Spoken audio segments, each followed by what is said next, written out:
5 देशों की यात्रा के अंतिम चरण में प्रधानमंत्री नरेंद्र मोदी नामीबिया पहुंच गए हैं। नामीबिया भारत अफ्रीकी संबंधों की एक महत्वपूर्ण कड़ी को प्रस्तुत करता है और साथ ही नामीबिया उस स्थिति को भी प्रकट करता है जिस स्थिति के अंतर्गत भारत और चीन अफ्रीकी कॉन्टिनेंट में एक दूसरे के साथ प्रतिस्पर्धा करते हैं। प्रधानमंत्री नरेंद्र मोदी की इस यात्रा के महत्व को और साथ ही अफ्रीकी कॉन्टिनेंट में भारत और चीन की प्रतिस्पर्धा को आज न्यूज के प्रोग्राम में हम समझने की कोशिश करेंगे। तो चलिए वीडियो की शुरुआत करते हैं और सबसे पहले देखते हैं ये पूरी खबर क्या है। तो प्रधानमंत्री नरेंद्र मोदी 9 जुलाई 2025 को नामीबिया पहुंच गए हैं और ये किसी भारतीय प्रधानमंत्री की नामीबिया में होने वाली लगभग 3 दशक के बाद पहली यात्रा होगी। यानी लगभग 3 दशक बाद भारत का कोई प्रधानमंत्री नामीबिया गया है। आप ये भी जानते हैं कि प्रधानमंत्री नरेंद्र मोदी कई देशों की यात्रा के बाद नामीबिया पहुंचे हैं।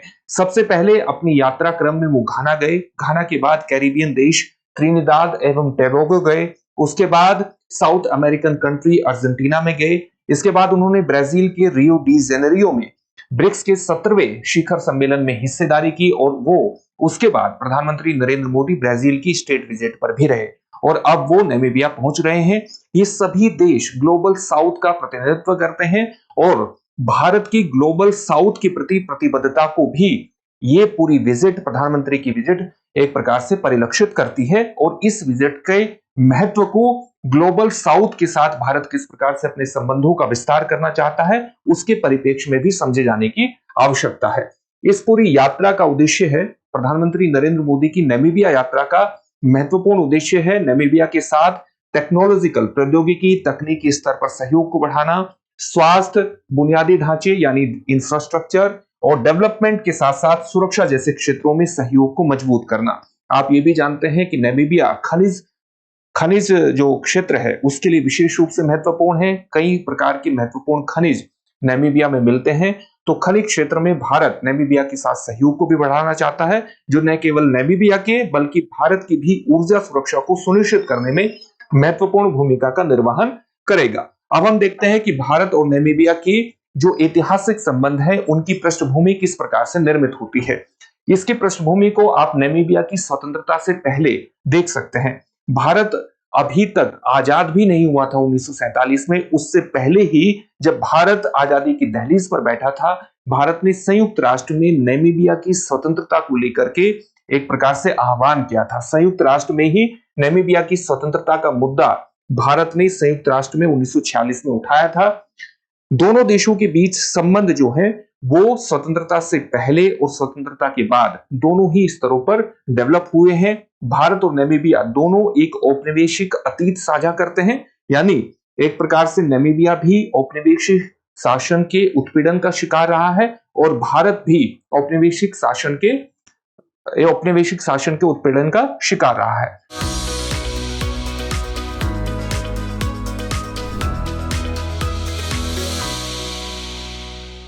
भारत 1947 में ब्रिटेन के औपनिवेशिक शासन से मुक्त हुआ, जबकि नामीबिया को स्वतंत्र होने में थोड़ा सा ज्यादा समय लग गया। नामीबिया को स्वतंत्रता प्राप्त हुई जर्मन शासन से। कब प्राप्त हुई? मार्च 1990 में स्वतंत्रता प्राप्त हुई नामीबिया को। तो नामीबिया को काफी बाद में स्वतंत्रता प्राप्त हुई और नामीबिया की स्वतंत्रता संघर्ष में प्रमुख भूमिका रही स्वापो की, South West Africa People's Organisation की विशिष्ट भूमिका रही। और इस स्वापो का जो पहला दूतावास था ये 1986 में नई दिल्ली में स्थापित किया गया। ये दिखाता है कि भारत ने किस प्रकार से नामीबिया की स्वतंत्रता संघर्ष में भी स्वापो की मदद करने की कोशिश की थी। और इसका एक महत्वपूर्ण उदाहरण यह है कि नामीबिया की स्वतंत्रता संग्राम के दौरान भारत ने स्वापो के जो सैनिक थे या स्वापो के जो संघर्षकर्ता लोग थे, स्वापो के अंतर्गत जो एक प्रकार से संघर्ष कर रहे थे, उनको सैन्य प्रशिक्षण के साथ साथ उनको मटेरियल असिस्टेंस सामग्री सहायता भी प्रदान करने की कोशिश की थी ताकि नामीबिया की स्वतंत्रता को सुनिश्चित किया जा सके। आप ये जानते हैं कि द्वितीय विश्व युद्ध के बाद हम 2 खेमे पूरे विश्व में देखते हैं, एक सोवियत संघ के नेतृत्व वाला खेमा और एक यूनाइटेड स्टेट्स ऑफ अमेरिका के नेतृत्व वाला खेमा। एक खेमा पूंजीवादी देशों का प्रतिनिधित्व कर रहा था और एक खेमा साम्यवादी देशों का प्रतिनिधित्व कर रहा था। अलग अलग देश 1950 के दशक में, 1960 के दशक में जो कि एशिया और अफ्रीका के देश थे, वो औपनिवेशिक शासन से मुक्त हो रहे थे। इन देशों की स्वतंत्रता को बनाए रखा जा सके, इसीलिए भारत ने 1961 में बेलग्रेड में नैम मूवमेंट की शुरुआत की थी, गुट निरपेक्ष आंदोलन की शुरुआत की थी। बेलग्रेड से इसकी शुरुआत हुई थी, यूगोस्लाविया से, और इसके अंतर्गत भी भारत ने लगातार नामीबिया की स्वतंत्रता का एक प्रकार से सपोर्ट किया है, नामीबिया को लगातार समर्थन प्रदान किया है। इस प्रकार से भारत और नामीबिया के एक बेहतर संबंधों की पृष्ठभूमि का निर्माण हो जाता है। इसके अलावा कई शीर्ष स्तर की यात्राएं भारत और नामीबिया के बीच हुई और रणनीतिक संवाद ने बेहतर संबंधों की पृष्ठभूमि का निर्माण किया। जैसे 1990 में भारत का ऑब्जर्वर मिशन उच्चायोग में बदल दिया गया। 1990 में जैसे ही नामीबिया आजाद हुआ मार्च 1990 में, ऐसे ही नामीबिया में जो भारत का ऑब्जर्वर मिशन था उसे हाई कमीशन में बदल दिया गया। इसी प्रकार से नामीबिया ने भी भारत में 1994 में नई दिल्ली में अपना मिशन खोला, अपने हाई कमीशन की शुरुआत कर दी।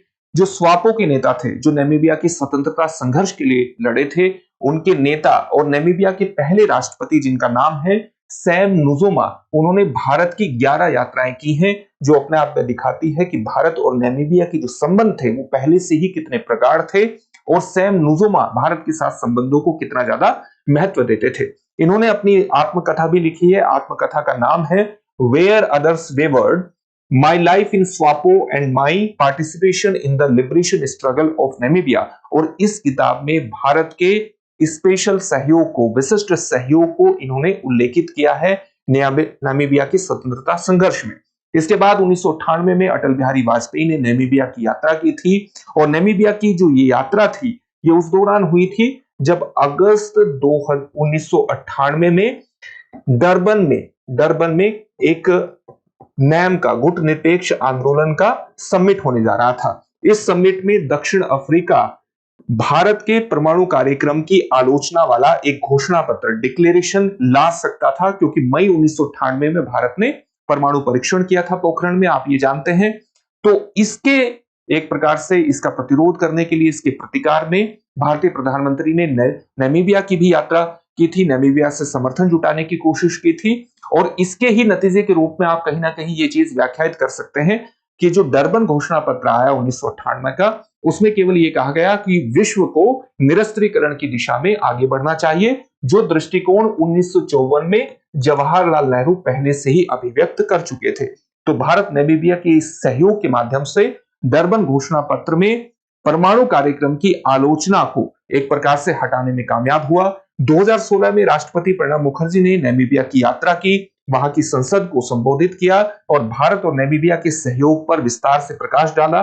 भारत और नामीबिया किस प्रकार से दक्षिण सहयोग को मजबूत करने में विशिष्ट भूमिका का निर्वहन कर सकते हैं, इस पर भी उनके द्वारा प्रकाश डाला गया।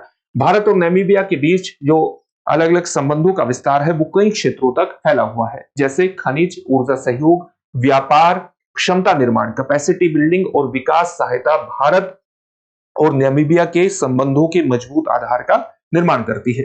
इसके अलावा भारत आईटेक यानी Indian technical and economic cooperation कार्यक्रम के तहत नामीबिया के सैन्य अधिकारियों, उनके राजनयिकों, उनके स्वास्थ्य अधिकारियों और क्रिकेटरों को प्रशिक्षण भी प्रदान करता है और प्रशिक्षण प्रदान किया भी है, ताकि नामीबिया में अलग अलग समाज के हिस्सों के क्षमता निर्माण को आगे बढ़ाया जा सके, नामीबिया को अलग अलग क्षेत्रों में आत्मनिर्भर बनाने में भारत अपनी भूमिका का निर्वहन कर सके।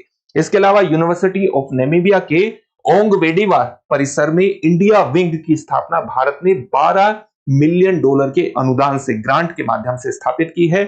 मार्च 2021 में भारत ने नामीबिया को कोविशील्ड कोविड-19 वैक्सीन की 30,000 खुराकें भेजी थी। इसके अलावा वर्ष 2019 और उससे पहले वर्ष 2017 में नामीबिया को सूखा राहत प्रदान करने के लिए चावल भी भारत की तरफ से भेजे गए थे, जो दोनों देशों के बीच संबंध विस्तार को प्रकट करते हैं। दोनों ही देश खनिज और ऊर्जा सहयोग, यूरेनियम सुरक्षा के अंतर्गत भी सहयोग करते हैं। सहयोग करने की एक पृष्ठभूमि भी पहले से ही निर्मित है। क्यों निर्मित है? क्योंकि नामीबिया दुनिया का तीसरा सबसे बड़ा यूरेनियम उत्पादक देश है और भारत को यूरेनियम की जरूरत है। Namibia lithium, zinc, rare earth metals जैसे महत्वपूर्ण खनिजों का भी प्रमुख उत्पादक है, जिनकी भारत को अपनी जो इमर्जिंग टेक्नोलॉजीज है उनके विकास को आगे बढ़ाने में जरूरत है। भारत और नामीबिया के बीच ऊर्जा सुरक्षा, एनर्जी सिक्योरिटी के साथ साथ खनिज सहयोग की बहुत ही अपार संभावनाएं हैं। भारत का नामीबिया में लगभग $800 मिलियन का पूंजीगत निवेश भी है, जो खनिज संसाधनों और हीरा प्रसंस्करण जैसे क्षेत्रों में विशेष रूप से उल्लेखित है। इसके अलावा दोनों ही देश आर्थिक सहयोग और व्यापारिक सहयोग भी लगातार बढ़ा रहे हैं। अप्रैल से नवंबर 2023 का एक महत्वपूर्ण आंकड़ा है जब दोनों देशों के बीच द्विपक्षीय व्यापार $654 मिलियन का रहा, और ये पिछले वर्षों के मुकाबले 178% की वृद्धि को प्रकट करता है। भारत ने इस दौरान जो निर्यात किया नामीबिया को वो $418 मिलियन का किया, और नामीबिया से आयात किया $235 मिलियन का। इस प्रकार से आप देख सकते हैं चालू खाते के अंतर्गत उसकी पॉजिटिविटी को लेकर, उसके सरप्लस को लेकर भी नामीबिया के साथ आर्थिक संबंध विशेष रूप से महत्वपूर्ण है। प्रमुख व्यापारिक वस्तुएं कौन कौन सी रही? खनिज तेल, दवाएं, मशीनरी और अनाज। इसके अलावा आप वर्ष 2022 में नामीबिया और भारत के बीच एक डिप्लोमेसी ऑफ चीता भी देख सकते हैं, चीतों की कूटनीति भी देख सकते हैं, जो वर्ष 2022 में भारत और नामीबिया के बीच एक समझौता हुआ। उसके तहत 8 चीते नामीबिया से भारत लाए गए, और भारत में एक बार फिर से चीतों को इंट्रोड्यूस किया गया जंगली क्षेत्रों में जो भारत से विलुप्त हो चुके थे। ये भारत और नामीबिया, और केवल भारत और नामीबिया ही नहीं बल्कि भारत और अफ्रीकी कॉन्टिनेंट के बीच जलवायु संरक्षण, जैव विविधता के संरक्षण की दिशा में भी महत्वपूर्ण प्रयासों को उल्लेखित करता है। और ये अपने आप में विश्व का पहला अंतर महाद्वीपीय प्रमुख मांसाहारी प्रजाति का स्थानांतरण था, ट्रांसलोकेशन था। नामीबिया के साथ साथ साउथ अफ्रीका से भी 12 चीते भारत में लाए गए थे, और अब केन्या से भी लाने की तैयारी है। तो अफ्रीका एक प्रकार से भारत की डिप्लोमेसी ऑफ चीता के अंतर्गत भी महत्वपूर्ण होता जा रहा है। अफ्रीका किस प्रकार से, अफ्रीकी कॉन्टिनेंट में भारत और चीन की क्या स्थिति है, इनकी एक तुलनात्मक स्थिति देख लेते हैं। जैसे चीन अफ्रीका का सबसे बड़ा द्विपक्षीय व्यापारिक साझेदार है। वस्तुतः अगर भारत के प्रधानमंत्री किसी भी देश में जाते हैं, चाहे वो घाना में जाते हैं, चाहे नामीबिया में जाते हैं, तो उनकी व्यापक अफ्रीकी रणनीति को भी वो चीज प्रकट करती है। तो यहां पर अफ्रीकी कॉन्टिनेंट में भारत और चीन के बीच एक तुलनात्मक अध्ययन करना महत्वपूर्ण हो जाता है। तो चीन जो है वो अफ्रीका का सबसे बड़ा द्विपक्षीय व्यापारिक साझेदार है। 2023 में अफ्रीका और चीन के बीच $200 बिलियन से अधिक का व्यापार हुआ। भारत अफ्रीका के साथ व्यापार करने वाला चौथा सबसे बड़ा हिस्सेदार है, साझेदार है, और दोनों ही अफ्रीकी कॉन्टिनेंट और भारत के बीच $100 बिलियन से अधिक का एक प्रकार से व्यापार है।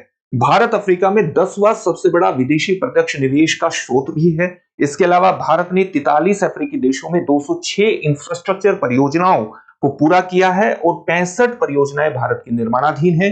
भारत का अब तक का अफ्रीका में जो कुल निवेश है 1996 से 2023 के बीच वो $76 बिलियन का है, और CII confederation of Indian university के आंकड़ों के अनुसार ये वर्ष 2030 तक इसकी वैल्यू $150 बिलियन तक बढ़ सकती है।